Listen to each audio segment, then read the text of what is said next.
मंदिर में रखे जल, दीपक और घंटी के महत्व और उपयोग के बारे में जानें। नमस्कार दोस्तों, स्वागत है एक बार फिर से आप सभी का आपके चैनल अद्भुत गाथा पर।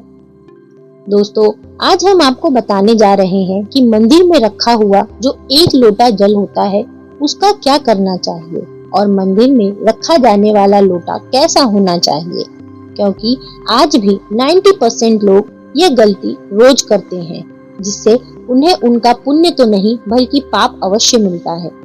पीतल का, तांबे का या फिर कुछ और, बहुत लोग यह गलती कर देते हैं और बाद में जीवन भर पछताते हैं।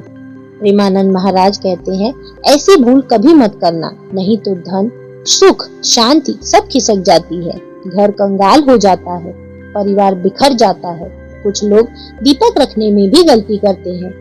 हमें यह ज्ञान ही नहीं होता कि किस धातु का दीपक घर में रखना चाहिए, तांबे का, लोहे का, पीतल का, कांसे का या स्टील या मिट्टी का। बहुतों ने मुझसे पूछा कि दीपक की बाती कच्चे कलावे से बनाएं या रुई से, और क्या हाथ में बांधने वाले सूत कलावे से दीपक बनाना शुभ होता है या अशुभ। इसके जवाब में महाराज श्री ने कुछ बातें बताई हैं।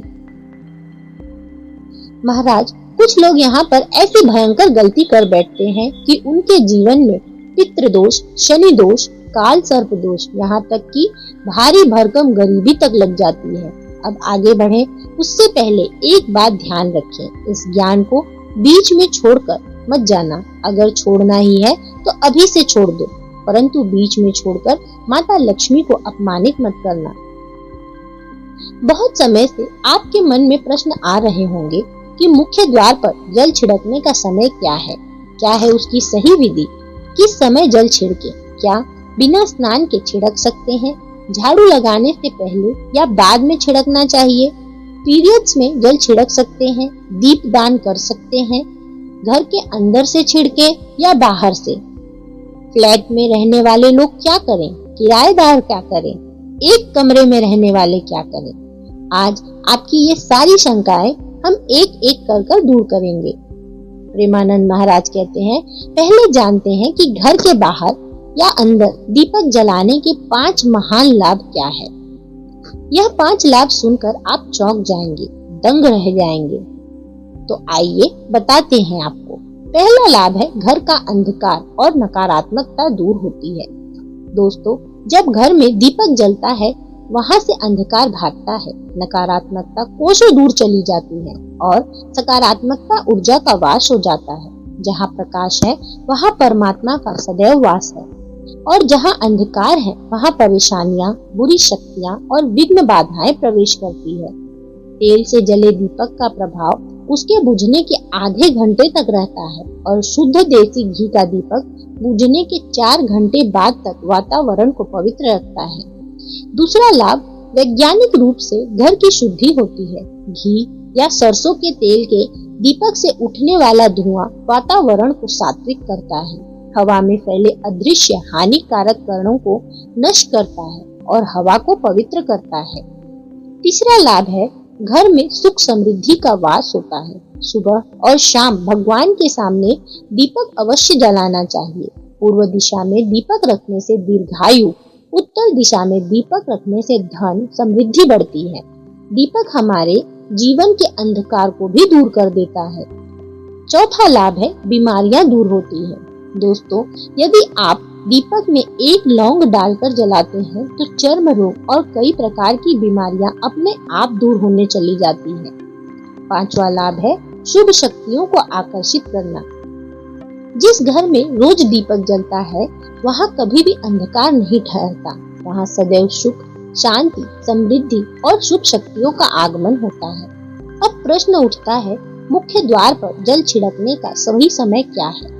तो दोस्तों, महाराज श्री बताते हैं, जल का छिड़काव सूर्योदय से पहले होना चाहिए। रात को सोने से पहले रसोई में एक पात्र में जल भरकर रख दीजिए। तांबे का हो तो अति उत्तम है, पीतल रहेगा तो भी चलेगा, स्टील भी चलेगा।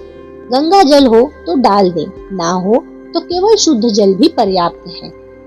सुबह उठकर सबसे पहले अपने हथेली का दर्शन कीजिए, फिर माता पृथ्वी को प्रणाम कीजिए, और फिर दाहिना पैर भूमि पर रखें और फिर रसोई में जाकर जल उठाएं। इसके बाद मुख्य द्वार खोलकर जल छिड़क दें। माता लक्ष्मी का ध्यान करें। हे माता, मेरे घर में प्रवेश करें, ऐसा भाव रखें। मेरे घर को समृद्ध करें और अपने पितरों को नमन करें, क्योंकि दहलीज पर ही पितरों का वास माना गया है। अब एक बड़ा प्रश्न, क्या जल छिड़कने के लिए स्नान आवश्यक है? नहीं। महाराष्ट्र कहते हैं यह उपाय स्नान से पहले ही किया जाता है। उठकर तुरंत करना है, बिना स्नान किए। झाड़ू लगाने का प्रश्न, अब उठता है झाड़ू का प्रश्न। झाड़ू के बाद नहीं, जल छिड़कने के बाद झाड़ू लगाते हैं। वहीं कुछ लोगों का प्रश्न था कि क्या पीरियड्स में यह कार्य किया जा सकता है? तो महाराज श्री बताते हैं, आप जल छिड़कना पीरियड्स में भी कर सकते हैं, परंतु दीपदान नहीं। दीपदान शुद्धि के बाद ही किया जाता है। फ्लैट में रहने वाले इसके लिए क्या करें? किराएदार क्या करें? या एक कमरे में रहने वाले क्या करें? तो महाराज श्री बताते हैं, जहाँ आपकी नेम प्लेट है वही आपका मुख्य द्वार है, उसी पर जल छिड़के, वही दीपदान करें। अब मंदिर में रखे जल की बात। मंदिर में रखा जल बहुत पवित्र होता है। मंत्र, जप, भक्ति, प्रण, प्रार्थना, सबकी ऊर्जा उस जल में समाहित हो जाती है।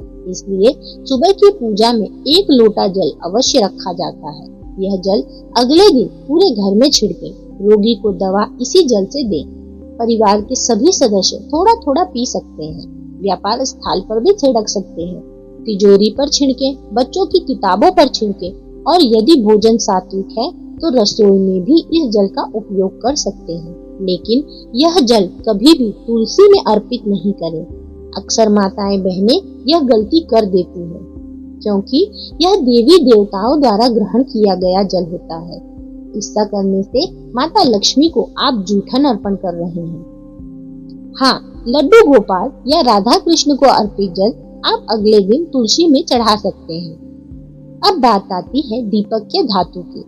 स्टील का दीपक अशुभ, लोहे का दीपक शनि को क्रोधित करता है, कांच का दीपक राहु केतु को नाराज करता है, इसलिए घर में कभी इसे नहीं रखना चाहिए। अब यह सवाल उठता है कि इन सब में सबसे शुभ दीपक कौन सा होता है? मित्रों, तांबे का दीपक, पीतल का दीपक, मिट्टी का दीपक, यह तीनों घर में सुख, समृद्धि और लक्ष्मी का वास कराते हैं। दीपक की बाती, कच्चा कलावा और रुई, यह शुभ हाथ में बांध जाने वाले सूती धागे से बाती बनाना अत्यंत शुभ होता है। ऐसा करने से घर में क्लेश, विवाद और गरीबी प्रवेश नहीं करती। अब मंदिर की घंटी के बारे में जानते हैं। इससे संबंधित भी बहुत गहरा रहस्य है। शिव पुराण, विष्णु पुराण, लिंग पुराण सभी कहते हैं कि जिस क्षण आप मंदिर में घंटी बजाते हैं, उसी क्षण पृथ्वी पर हो रहे सारे तीर्थों के पुण्य, सारी साधनाएं, सारे जप तप आपके नाम पर लिख दिए जाते हैं। घंटी का नाद वातावरण को पवित्र कर देता है, परंतु मंदिर के भीतर ताली बजाना वर्जित माना गया है, क्योंकि ताली से कई सूक्ष्म कंपन टूटते हैं और कुछ अनगिनत कणों की हानि भी होती है। तो दोस्तों, ये थी कुछ जानकारी जो आप रोजाना करते हैं और आपको इसकी लाभ और इसका पुण्य नहीं मिलता। तो आज से ही आप इन गलतियों को सुधारें और इन उपायों को अपनाएं। मिलते हैं अगली वीडियो में अगली जानकारी और अगली कथा के साथ। आशा करते हैं यह वीडियो आपके लिए उपयोगी होगी। यदि आपको यह वीडियो पसंद आई है तो वीडियो को एक लाइक करें और अपने प्रियजनों तक अवश्य शेयर करें और कमेंट में जय माता लक्ष्मी लिखना ना भूलें। मिलते हैं अगली वीडियो में, तब तक के लिए राधे राधे।